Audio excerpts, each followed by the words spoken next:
Assalamualaikum warahmatullahi wabarakatuh. Alhamdulillahirabbil alamin. Wassalatu wassalamu ala asrofil anbiya'i wal mursalin wa ala alihi wa ashabihi ajma'in, amma ba'du. Pertama-tama marilah kita panjatkan puja dan puji syukur atas kehadirat Allah Subhanahu wa taala yang mana telah melimpahkan rahmat dan karunia-Nya kepada kita semua sehingga kita bisa melaksanakan kuliah daring pada pagi ini dalam keadaan sehat walafiat. Tak lupa sholawat serta salam semoga selalu tercurahkan kepada junjungan kita Nabi Agung Muhammad SAW. Kami dari kelompok 3 ingin mempresentasikan hasil diskusi kami mengenai Sumpah Pemuda. Sebelumnya, perkenalkan anggota kelompok kami, yaitu yang pertama, Trisni Purwitosari dengan NIM 193141050, yang kedua, Muhammad Hanif Pratama dengan NIM 193141053, yang ketiga, Febri Fatia Aryani dengan NIM 193141054, dan yang terakhir, Gusti Retno Ayu dengan NIM 193141061. Materi yang pertama akan disampaikan oleh Saudara Muhammad Hanif Pratama. Kepada Saudara Muhammad Hanif Pratama dipersilahkan. Sejarah perjuangan bangsa Indonesia dalam Sumpah Pemuda. Para pemuda sangatlah penting bagi nasib bangsa. Hal tersebut membuat terjadinya peristiwa besar. Para pemuda dan pemudi dari setiap pelosok melakukan sumpah saka bertujuan untuk mengupayakan kemerdekaan Indonesia dan dilakukan pada tanggal 28 Oktober 1928 yang merupakan cerminan dari setiap tekad, keyakinan, komitmen, dan integritas yang kembali lagi bertujuan untuk melepaskan status penjajahan dan memperoleh kemerdekaannya secara de facto dan de jure. Sebelum adanya pengumpulan atau bentuk dari peristiwa besar ini sudah terjadi bentuk-bentuk kecil di setiap daerah yang didasari dari antar golongan atau antar suku atau antar ras dari setiap daerah di Indonesia.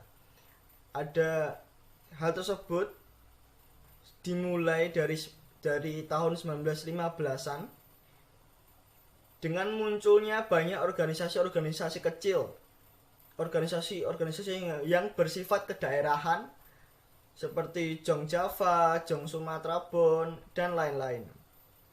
Hal tersebut merupakan awal mula sebelum terjadinya peristiwa besar dalam hal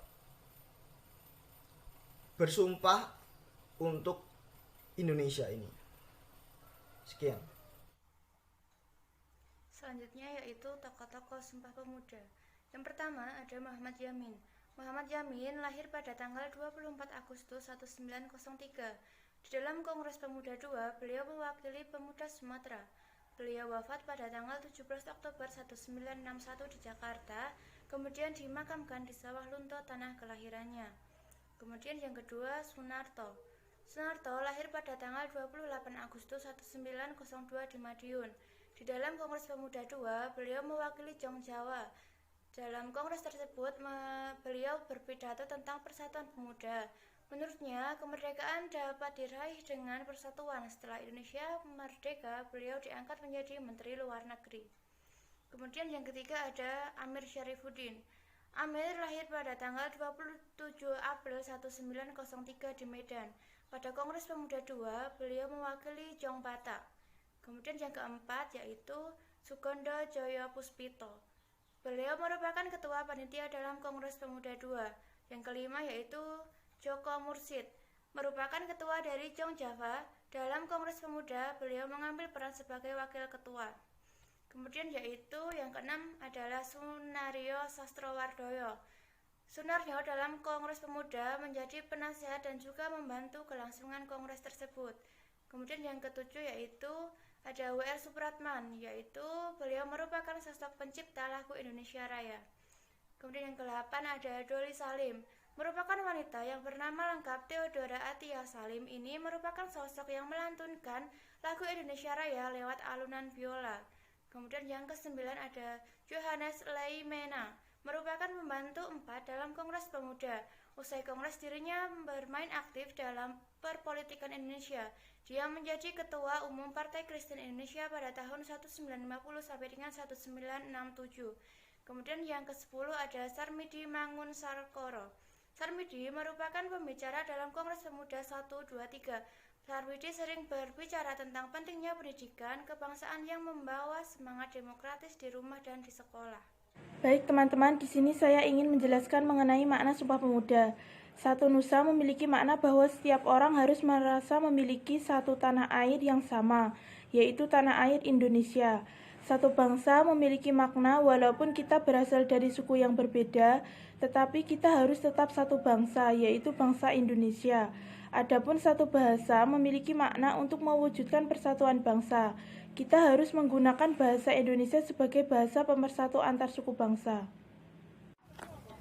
Di sini saya akan menjelaskan tentang internalisasi Sumpah Pemuda dalam generasi milenial. Kaum muda sekarang dikenal sebagai kaum milenial, generasi yang akrab dengan penggunaan teknologi komunikasi, media, dan teknologi digital. Generasi ini bila dilihat dari sisi negatifnya, pribadi merupakannya pemalas, narsis, dan suka sekali dalam satu pekerjaan ke pekerjaan lain. Akan tetapi, di sisi lain mereka memiliki sisi positif, antara lain adalah menciptakan milenial merupakan pribadi yang pikirannya terbuka, pendukung kesetaraan hak. Mereka juga memiliki rasa percaya diri yang bagus, mampu mengekspresikan perasaannya, pribadi liberal, optimistis, dan menerima ide dan cara hidup. Oke, selanjutnya di sini kami mempunyai pertanyaan, yaitu adakah hal yang bisa kita perjuangkan untuk membangun bangsa Indonesia pada era modern sekarang? Dan seberapa urgen peran pemuda dalam pembangunan bangsa Indonesia tersebut?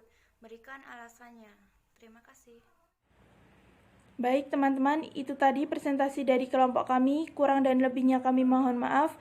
Billahi taufiq wal hidayah, waridho wal inayah. Wassalamualaikum warahmatullahi wabarakatuh.